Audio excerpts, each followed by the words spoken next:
There's a story of a woman who came out to a community event with her husband, and in the event, it happens to be that they are giving out palliatives to widows, and they asked widows to queue up to collect this palliative that was meant for widows.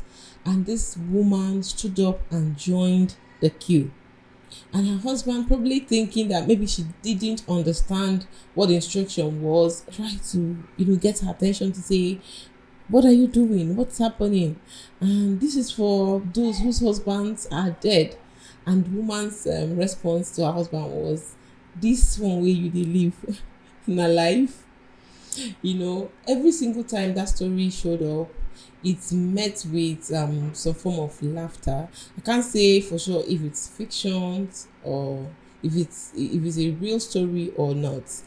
However, every time people find this funny, and I just realized that this is not even the first time this kind of a thing is happening. Somewhere in the Bible, someone else looked at himself closely and said to himself, this birthright you are asking me about, what's the need to keep it? What's the need of a birthright to a man that is dying? Just take the birthright and give me porridge. And of course, he got the porridge. And then the Bible recorded that he sold his birthright.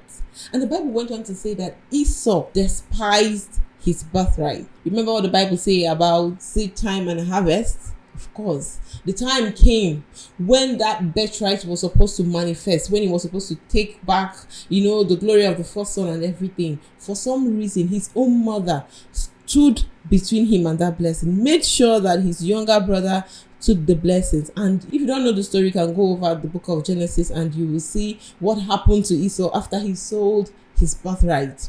Now, for several people in a marriage relationship, it has gotten so bad that you think of your spouse like, what's this one doing here? You know what the Bible calls such things like when you despise the person.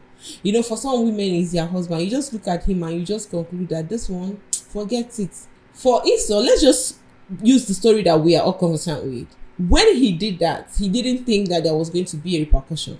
And life continued until it was time for him to take his birthright. So if you're sitting there, you feel like, okay, your husband is worth nothing, and you can easily say it to him, you can say it to anybody, you can do it in your heart, you can despise him, or maybe it's even your wife you're despising. I just want you to know that you are standing between yourself and some blessings of God that you could have.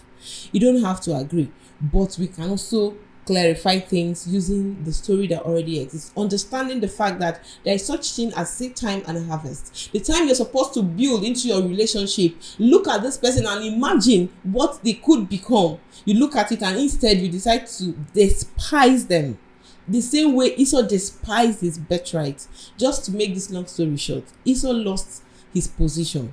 And if you are already losing your position because your spouse is worth nothing in your eyes, it might be a good time to retrace your step, because there may not always be that opportunity. If you wait till the point where you need to get the blessing, for some reason it might be taken away from you.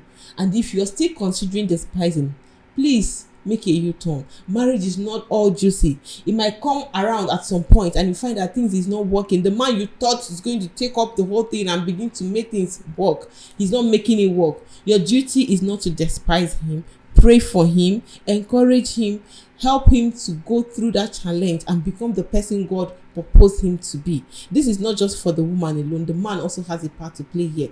Everybody needs to grow, support each other, and achieve God's purpose for your life.